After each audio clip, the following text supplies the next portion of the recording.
Welcome to the Encore Audio Archives YouTube channel. I'm Taper Dave, and this is my channel. I've uploaded hundreds of talks here that I've recorded at meetings in West LA, and I've also recorded conventions starting in 2013. I've got a bunch of those up. And Walt and Mary Murray, the original owners of Encore Audio Archives, started the company in the 80s, and Walt recorded Joe and Charlie's and a bunch of stuff down in Vista, California. My sobriety date is June 20th of 1994.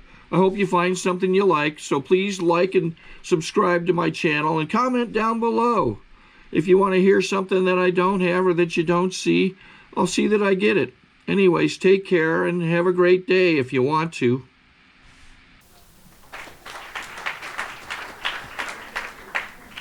Thank you, Brian. Out of consideration for our speaker and the meeting, there's no talking while they are at the podium. Please join me in welcoming our speaker, Barbara M.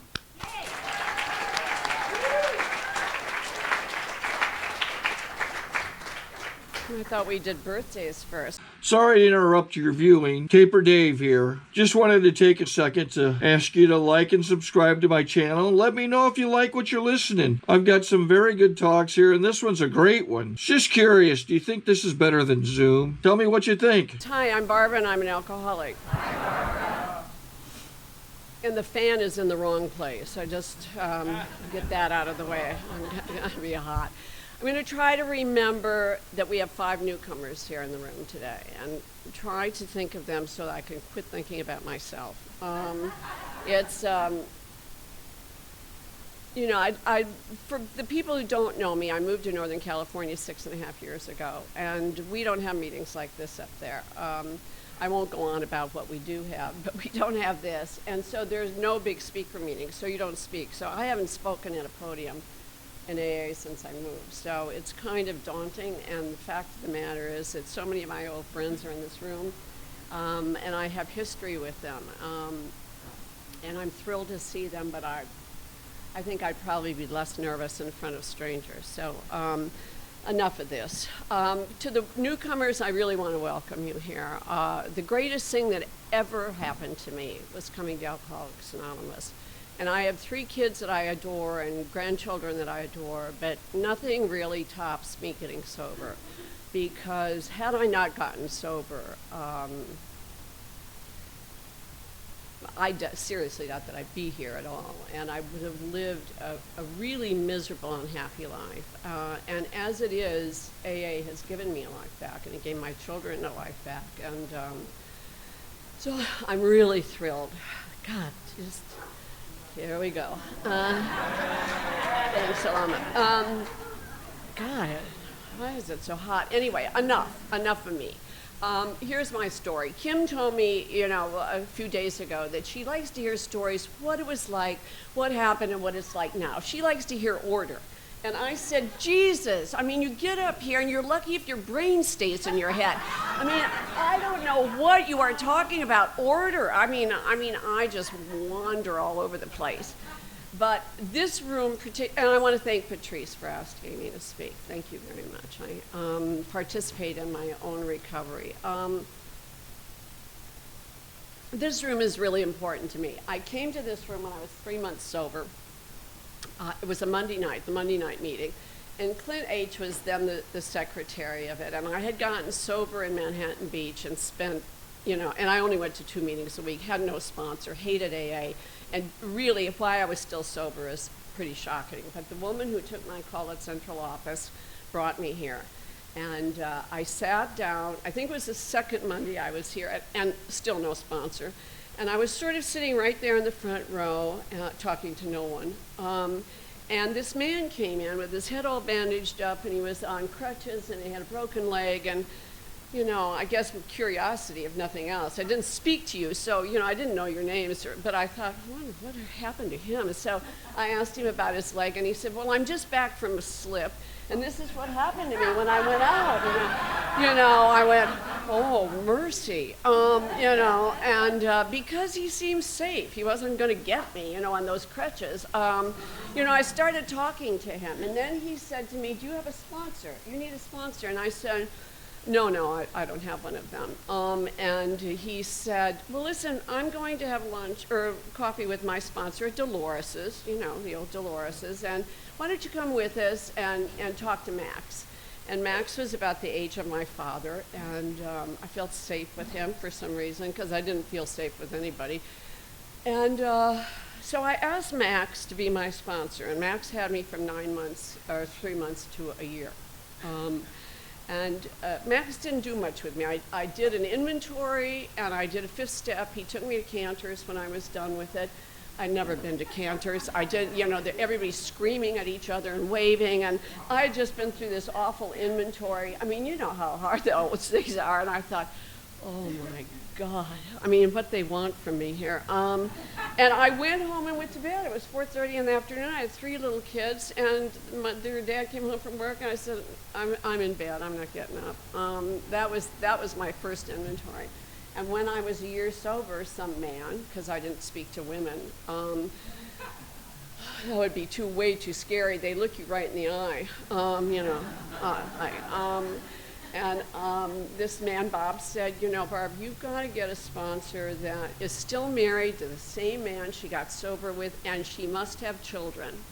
Now, this was by now 1970, when my year birthday came up, and I thought, where do you find somebody that's still married to the same man that they got sober with and have kids? I mean, even then, there weren't many of us. We're not real good at this. I mean, for those of you who are still married and have history with marriage, my hat's off to you. I mean, you know, because it's not been my long suit.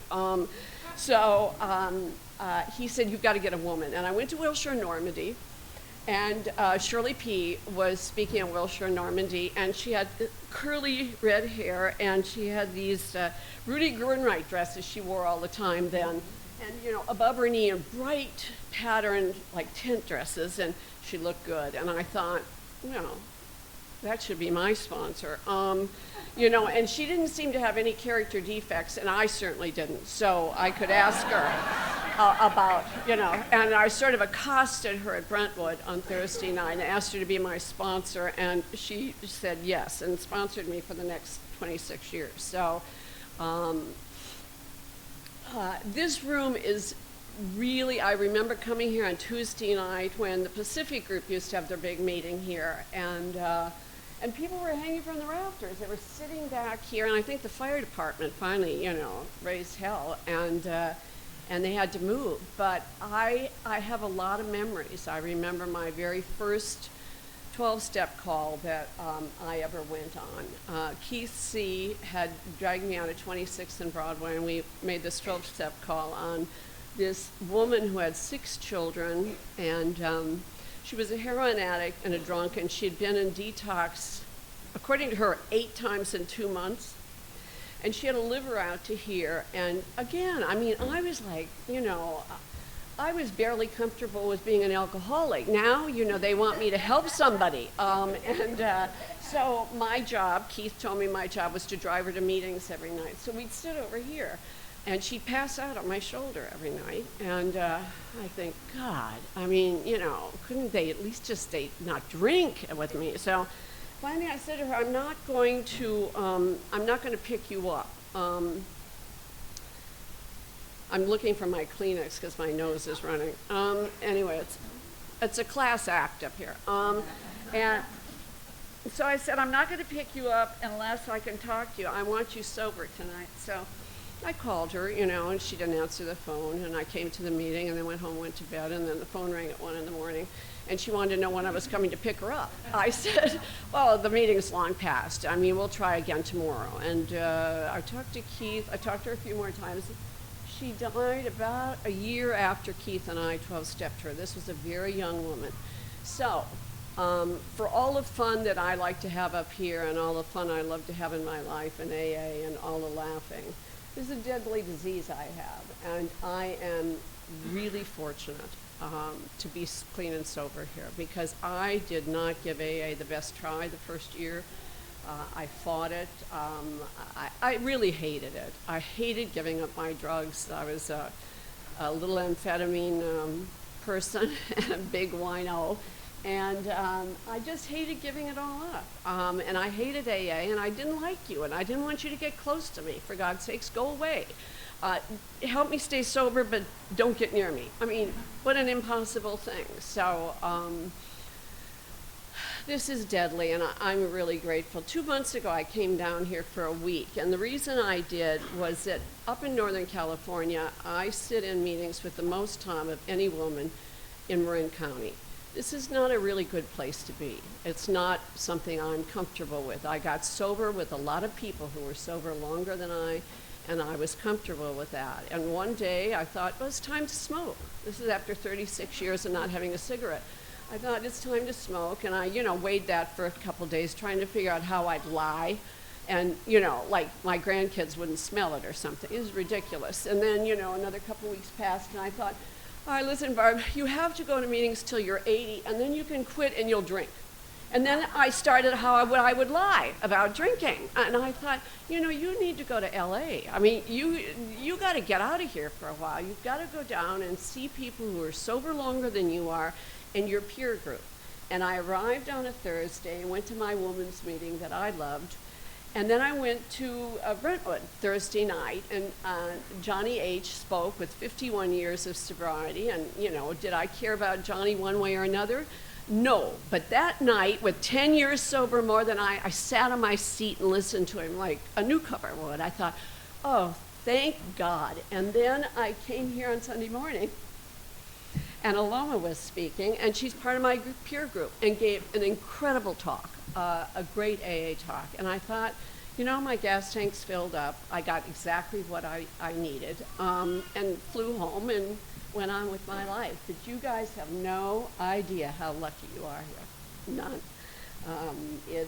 I think it's where you get sober is really important, and it wouldn't matter where you got sober. It's going to be important to you. But I think that AA here in Los Angeles it's pretty spectacular. So I'm really glad I got sober here. So anyway, a little about, now I'm going to get to Kim's, what it was like. Enough. I was 30 years old when I got sober.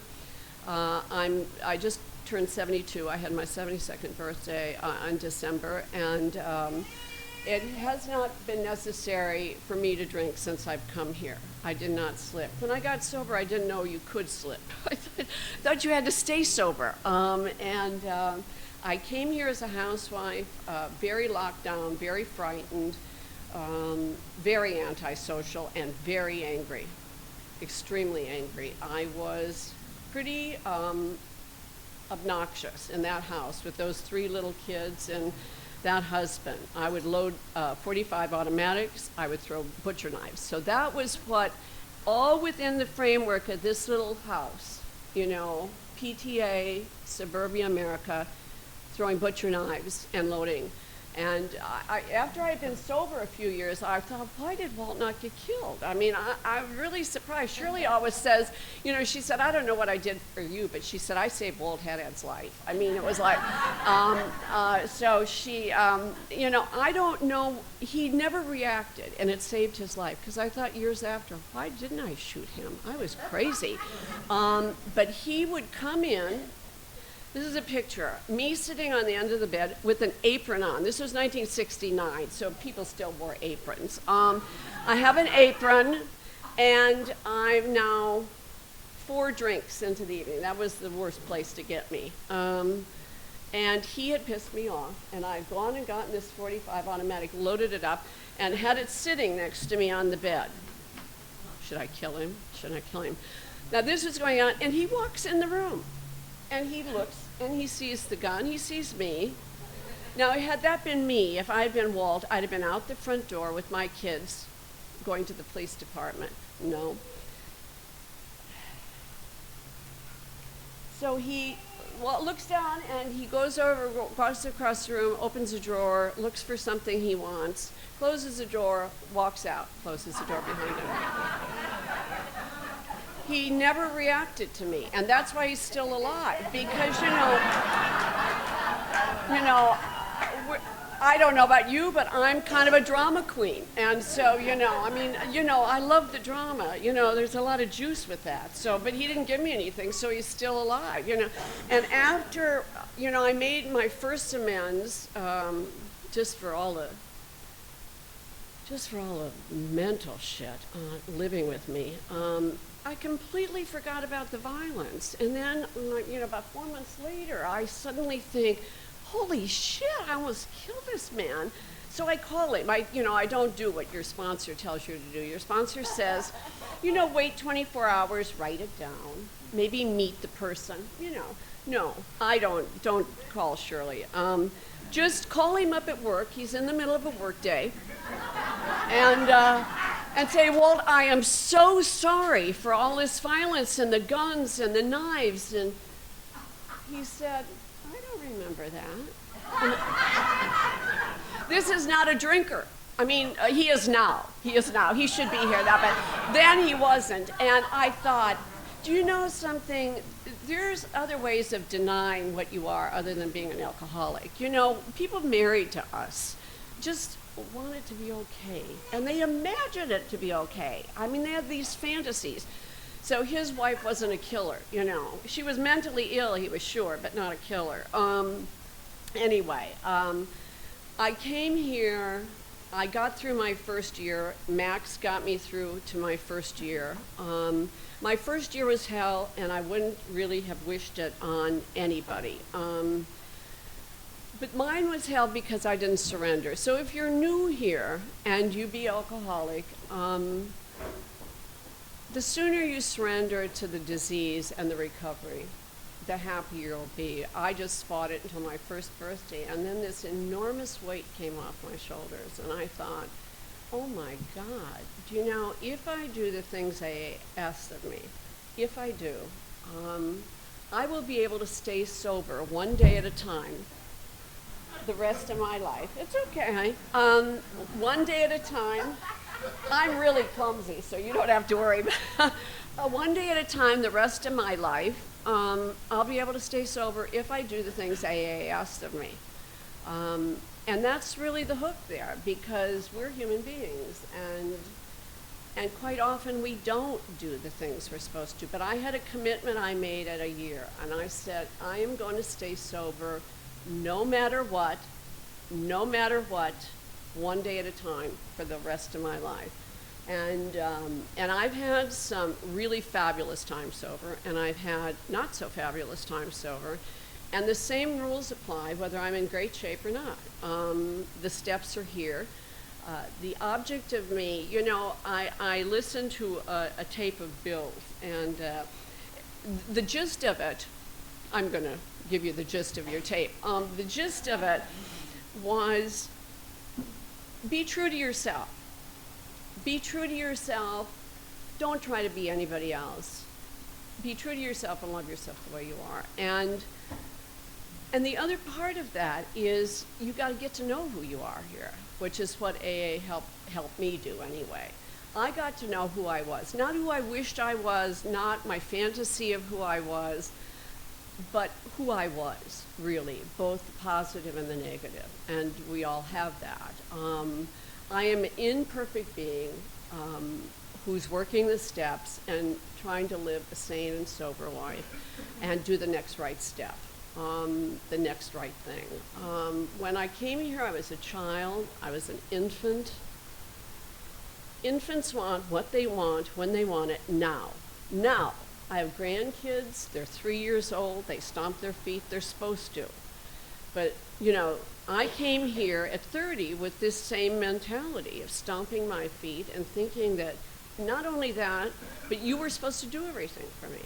It was your job to take care of me. And then, of course, if you tried, I hated you because I didn't like the way you took care of me. It was a maddening sort of rotation, there was a no-win thing. And what AA has been able to do is help me, because of the steps, grow up, and assume an adult place in the world. And Shirley would listen to me. The first year she had me, all she ever heard about was him. Him. Blah, blah, blah, blah, him. And then she'd say, well, what step should you work? And then she'd tell me, because I didn't know. And then I'd say, okay, all right. And then she'd say, all right, so step 3, and time to make dinner. Those are the kind of instructions I got. I'd make dinner. I got through the next couple of years, divorced the kid's father, had to find a career so I could support myself, because I spend money like it, like it grows on trees, don't know how to save a penny. It's still one of my weakest things, even today. I'm better, so I'm better.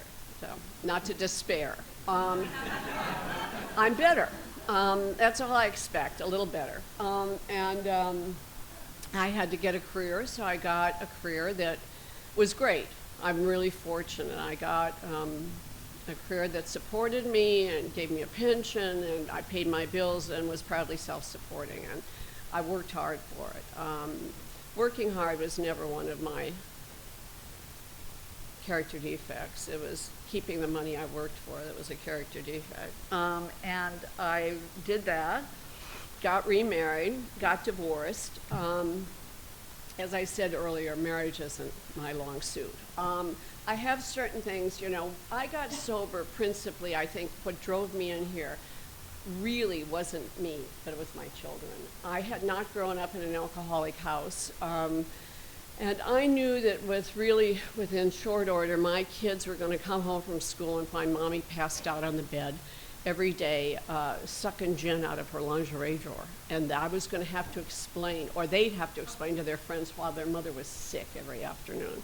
And it was so clear, this picture, that I thought, geez, Bart, you've just got to quit this, and I didn't want to. So I think the first year my children kept me here, and by the time I was a year, again, I made that commitment that no matter what. And I've had, over the years, a few no matter whats. Oh, that's okay, Charlotte. Thank you, honey.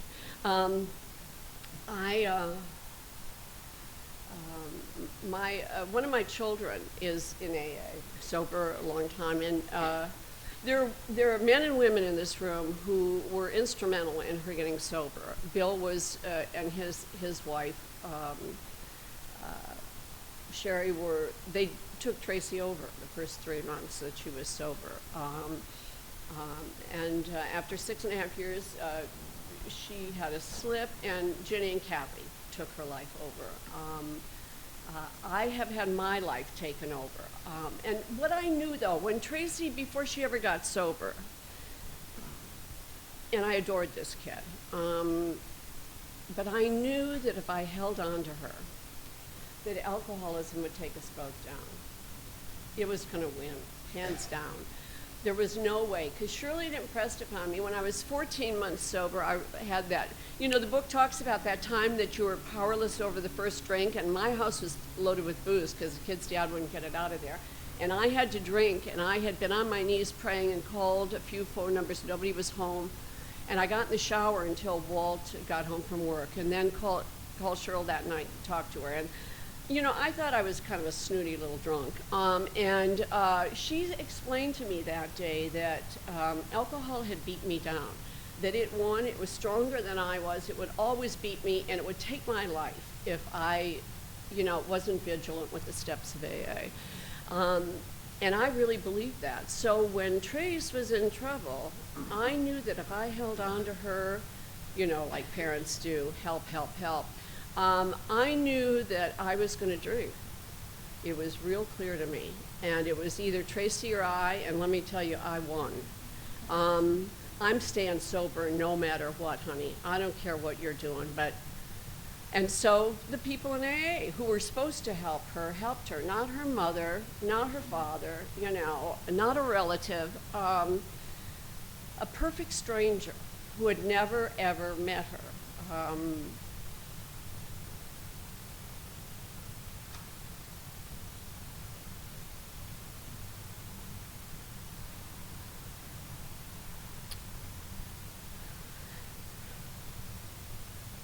AA is the best thing that's ever happened in the 20th century. It's really incredible. Stop this crying.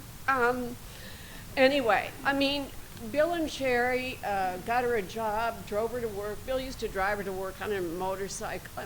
Where the hell do you ever find anything like that? I mean, nobody's ever going to drive me to work on the back of their motorcycle outside of AA, I can tell you that. I think we're an amazing group of people. I think we're a little troubled and childlike, but I think we're amazing. I don't even know if we're amazing. I think AA is amazing, and what it does with us is just knocks my socks off. Yesterday, I went to Connell's 40th birthday. 40 years I've known Connell. 40 years here. I met her the first night she got sober. She had a long braid down her back. And we're just as beautiful as we were then. Aging is a bitch, I have to tell you. Bill and I have talked about this. I mean, I never thought I was going to get over 40. You know, I was always going to be in my 30s. And young, I didn't know what happened, you know. I mean, I thought, how did I get older? I mean, how did that happen, you know? One day at a time. I'm going to have mascara. Anyway, trying to look good here. If you're new and you're going to try to look good here, I want you to give it up. It's absolutely impossible to look good here and keep your ass on and stay sober. I mean, at some point, you're just going to look like a rag wherever you are, and you just surrender to it, you know. I mean, people have seen me in great shape and on the floor for long periods of time. And the other thing I suggest, if you're new, find your sense of humor right away. I mean, after you get the sponsor and you work the steps, find your sense of humor and laugh at yourself as much as you can, because I'm a joke, you know. I'm a fabulous joke, but I'm a joke. I can't take myself too seriously at all.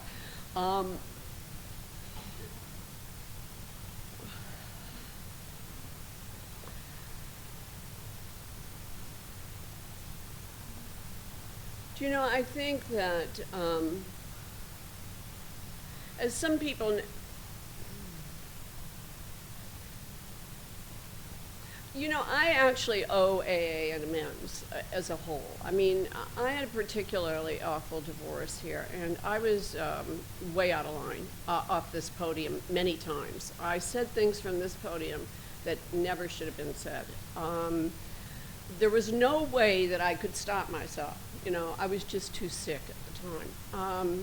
But today I want to apologize. I mean, the podium is meant for certain things and not others. And I really stepped over the line and abused some privileges that I had here. That divorce was really the hallmark. I mean, it was, once I survived that, I knew I'd survive everything. But it was that way because of me, not because of the circumstances or the divorce or the man or anything. It was that way because of me, because I would not let go. And if you're unwilling to surrender, by God, you're just going to get wiped across the floor because of your own inability to let go. And I would not let go. I found myself in New Mexico. After 10 days of visiting there, I got on a train to come back to LA, and I got in this sleeper that I was in, and during the year previously, all I wanted to do was kill myself, you know, with people dragging me to meetings. It was not good. When I think about where I put myself sober, it scares me. If I see other people even attempt to do it, it scares me. So I'm in this sleeper, and I just said, you know, it's time to drink. It was the calmest, calm time to drink. And I had an Alice Miller book in my lap called For Your Own Good. The cover was up, and I was halfway through, and then I looked down at that cover, and I thought, oh my God, For Your Own Good. Oh, you know, because I was going to get a bottle from the porter, and I thought, all right, I'll read for a half hour. I'm just going to read for a half hour, and then I'll drink. And 2 hours later, my head came up from the book. 2 hours. I was stunned. I mean, I just knew the hand of God had touched me, and I knew that my insurance policy was paid up here. I'd done the 12-step calls. I'd done everything that AA asked of me, and I was going to be okay. And I went and ate and got off the train. Now, during that time, I want to point out, I never thought of my parents, my children, my sponsor, the people I sponsored. A girl that I sponsored was picking me up from Union Station. Didn't think of Cherry at all. Never gave a thought to her. Which is what happens when you've got your nose plastered against the glass of pain too long. You're going to be taken. So, I mean, I feel so fortunate that I'm here. And I got off, and she took me to a women's meeting in the Palisades.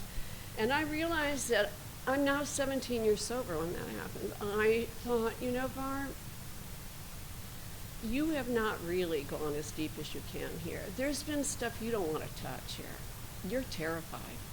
You're going to have to spend the next couple of years in therapy, and you're going to have to be writing, and that's all you're going to do is go to work and look at your character defects, which I did. About 7 years ago, when I had retired, I was in Newport Beach with a friend. It was a beautiful day. We're having a great time. I'm sitting out on this patio, and I suddenly think I'm kind of depressed, and I don't get depressed easy. I'm thinking, why are you depressed? I don't know, what's the big deal? And then, you know, it's just like a light bulb. You know how God sometimes just gives you these things, in little morsels. I thought, that's when I realized that divorce, that marriage, that divorce, the whole thing was all my making. My self-will, my manipulation. Without me, my heart wouldn't have been ripped out of my chest. I had set that thing up. It was such a relief for me to see that this was my doing. It relieved any angst I had or resentment or any residual stuff. It was a real freeing of me. And I think at that point, I really just knew that, hey, we're just all human. We're going to try. We're going to do our best. I'm going to try, do my best, and show up. And 6.5 years ago when I retired,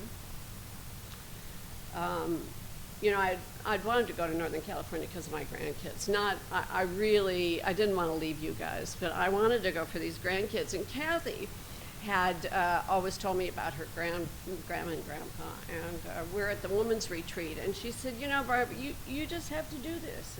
It's really important to you. So I left.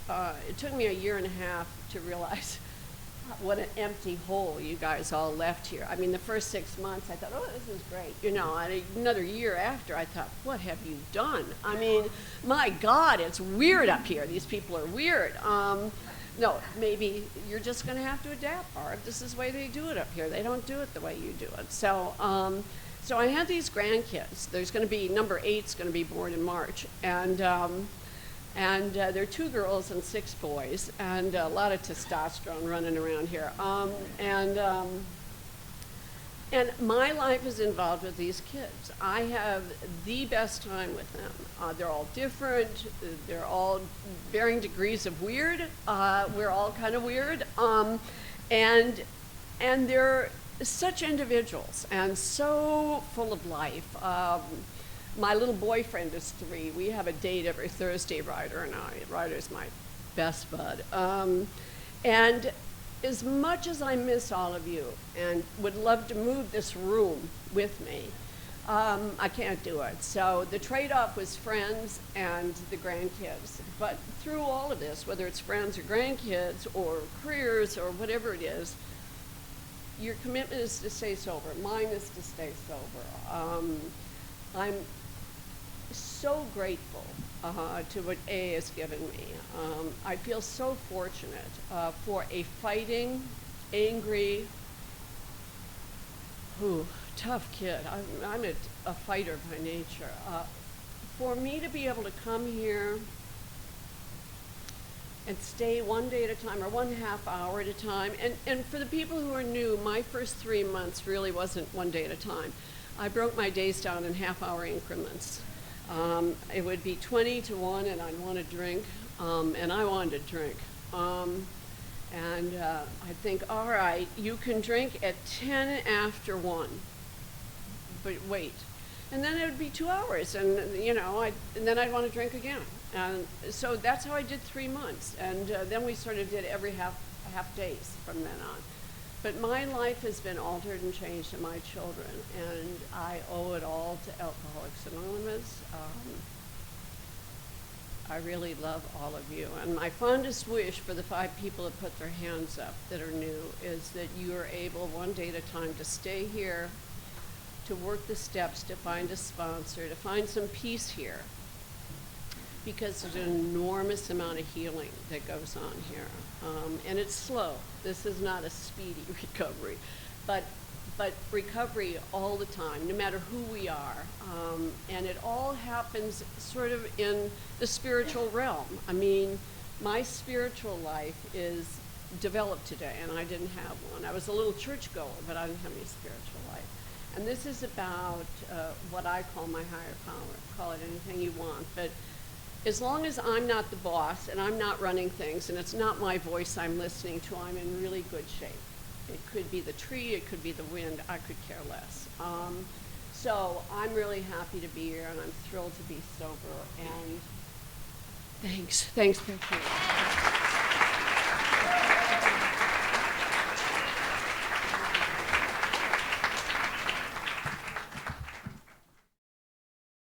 I think we got a great talk going on here. Thanks for watching the channel. Taper Dave here. Just curious, do you think this is better than Zoom?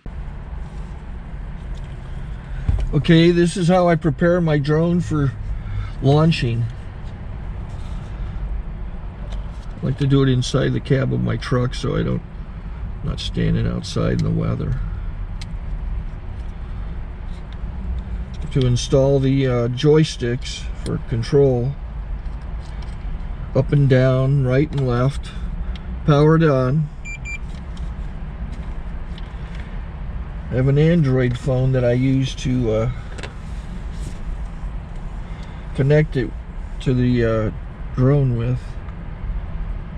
And it's actually controlled through the iPhone, through an app. Oops, wrong way. It's actually controlled through the iPhone, or through this Android phone, through the app. It's actually controlled through the Android phone, through an app, and you connect it through this short connection right here.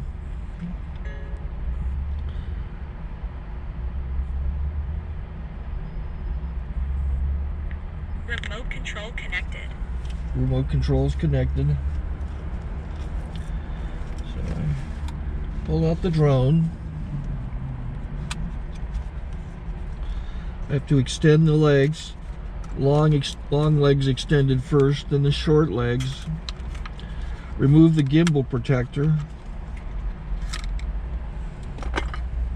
Set that aside, then power it on one short burst, then one long burst. I lay it down. So I have to go to calibrate. So the drone's not connected yet. It shows you here as this drone gets disconnected, even though the remote's powered on. So the drone has to establish it's connected. So I go into the app to calibration mode. First I'll calibrate the remote controller. Start calibration. Out, in, out, in, up, down, and then this little wheel is to control the gimbal. So it's calibrated. Go to gimbal calibration, start calibration, and then it calibrates the gimbal. I don't know if that shows up. The gimbal's moving all over the place. Changes, you can see it on the video. And I'm calibrated to take off. It's acquired 7 satellites at the moment. There are 26 satellites up in the sky, which it has to acquire before you can take off. So it's connected. It's got enough satellites. This is white. I can go to press this little arrow button, swipe right to take off, and it would start the motors if I slid this to the right, but I'll wait till I get outside. Don't want to do it inside.